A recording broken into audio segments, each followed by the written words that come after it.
पैसे देके यहाँ घूमने आते हैं या फिर ये सब टॉलरेट करने आते हैं? नहीं सर, हम कुछ नहीं कर सकते। अथॉरिटी को कॉल करो। ये वीडियो तुमने देख ली होगी, सबको बहुत गुस्सा भी आ रहा होगा।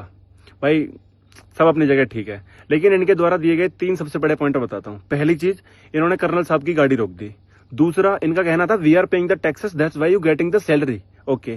थर्ड, ये से कह रहे हैं कि वी आर द जेंजी। तीनों पॉइंटों को लेके चलता हूँ। सबसे पहले कि इन्होंने उस एरिया का जो कमांडिंग ऑफिसर है उसकी गाड़ी रोक दी। ये बोल दिया कि तुमने और गाड़ियां जाने दी और हम जो टूरिस्ट हैं उनको रोक के रखा है, हमको क्यों नहीं जाने दे रहे हो। तो पहली बात तो दीदी ये है, तुम्हें ये समझना पड़ेगा कि जो एरिया है ना वो बहुत ही सेंसिटिव जोन है, वहां से बॉर्डर बिल्कुल पास में है। तो जब तक तो वहां का रोड क्लियरेंस नहीं मिल जाती ना आगे से, तब तक आर्मी किसी को छोड़ नहीं सकती। और आर्मी कार्रवाई के लिए ना लोकल व्हीकल से लेकर लोकल लोग तक, जो वहां के खुद के लोकल है ना, वो तक रुकते हैं, तब जाके आर्मी की कार्रवाई निकलती है। फिर लोकल लोगों की प्रायोरिटी होती है।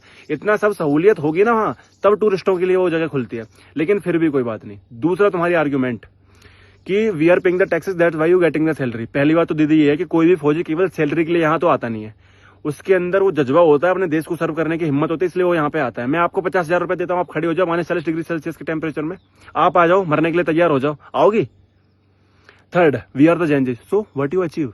अगर तुम जेंजी हो तो तुमने क्या अचीव कर लिया, क्या उखाड़ लिया तुमने जेंजी। हम भी जेंजी है, मेरे दोस्त भी जेंजी है, आज की जनरेशन पूरी जेंजी है। सो व्हाट, मतलब हम जेंजी है तो हम कुछ भी बोलेंगे। तुम्हें एक बात बताऊं, तुम्हारे लिए शर्म की बात सबसे बड़ी पता है, तुमने इतना सब कुछ उल्टा बोला, वहां तक कि तुमने सीओ साहब तक को नहीं छोड़ा। सीओ मतलब कमांडिंग ऑफिसर।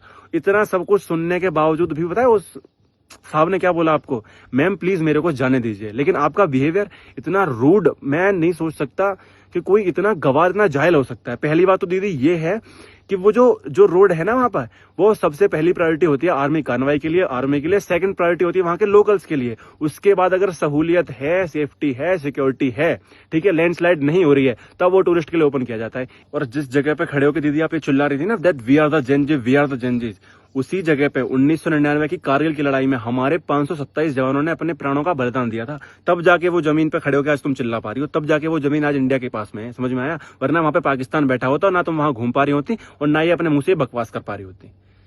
तो थोड़ी बहुत अकल ले आइए कि किसके बारे में बोलना है और क्या बोलना है। और सही बात पता है क्या थी, कि तुमने वहां के लोकल्स को भी भड़काया, तुमने पूरी भीड़ को भड़काया वहां पे।